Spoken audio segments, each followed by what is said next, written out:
let's go and try and shoot a bullet backwards, see how accurate it is, and then see how far we actually can shoot a bullet backwards at distance. In Vietnam, they used to take 223 rounds and flip them backwards so that they're more damaging. Don't know the truth of this exactly, but this is what we were told. I've also been told that the guys that do trapping sometimes would have done this as well to actually damage the pelt less. We don't really know if it actually opened up more, opened up less, but either way we decided, well, let's go and try and shoot a bullet backwards. We are MDT. We design, test, and create precision rifle chassis and accessories to help you shoot better. So I already got the gun zeroed with some 73 grain Berger bullets, and I've got some 88 5.5 grain bullets loaded backwards in this ammo. Let's see what the point of impact range is, see what the speed is, and also see what the accuracy is.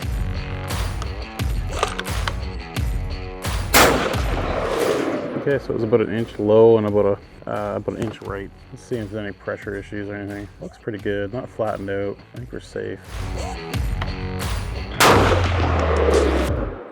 Okay, I think that one keyholes in there. Keyholing means basically the bullet went sideways at some point between here and 100 meters. The actual speed was pretty consistent at right around 2682 with a standard deviation of 11. So I guess technically if you were doing this in an AR, the bullet going sideways probably would have done more damage. But for accuracy wise, it's not even accurate at 100 yards. First round went in here nice and straight.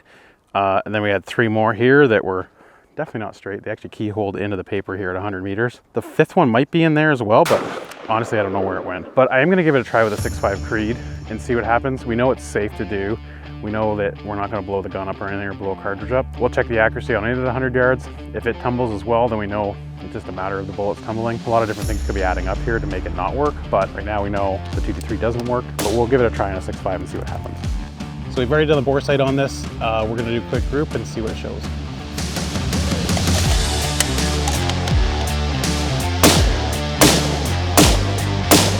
Okay, so I got a 5-round group down there. Leaked one out the right for my first shot. So, and the other 4 in a nice little tight hole. Obviously the gun's accurate, so let's see what it does with backwards bullets.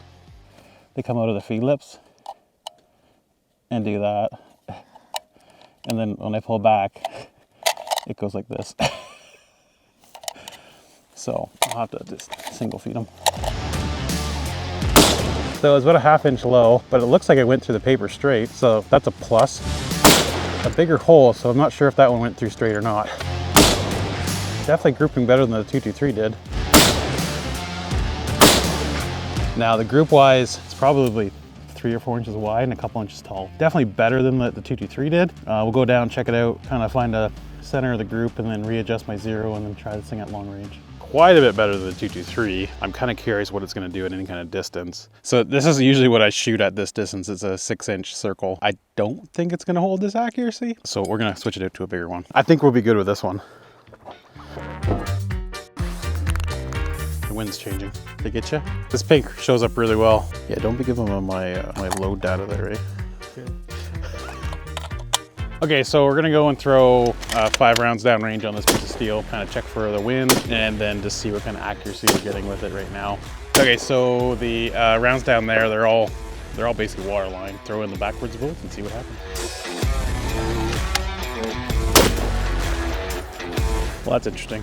The speed on that last 5 shots was averaging at 27.75. This first shot out of the backwards round is at 28.22. So quite a bit faster than I expected. So I'm gonna make a quick adjustment to the Kestrel and see what happens. So I can't be 100% positive, but I think the rounds are exploding. I've never actually seen it before myself, but I've had other people tell me they've watched bullets explode downrange. I'm kind of wondering if that's what I'm seeing. We'll see if we can get the spotting scope directly behind me and kind of in line and see if we can catch that. I think it is blowing up because like I can see exactly where the bullet's flying and then all of a sudden it just disappears. They're not hitting the target. It's like getting most of the way there and then kind of drops off to the right. So we're gonna send a few more rounds downrange. Kind of want to see what that looks like and try and catch that for you.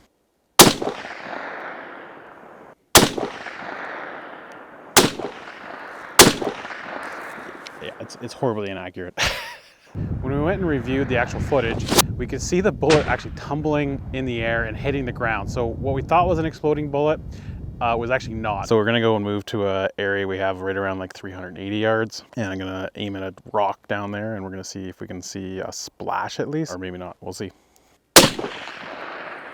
So when we actually went and shot at 300, we thought the bullet was not making it there. When we went and reviewed the footage, we could see it was hitting the ground and rolling. So there was literally no energy left in that bullet once it landed. So maybe they did do this in Vietnam with our 223 rounds. I don't know. It was probably accurate enough for what they were doing. For precision shooting like we were trying, it just didn't work. With a bullet flying naturally downrange with most of the weight at the rear of the round, they fly a lot straighter and perfectly like they're designed for. When you go and you flip that around, put the weight at the front, what you end up having happen is partway through the air, the actual bullet starts to flip and lose all its energy and just fall to the sky.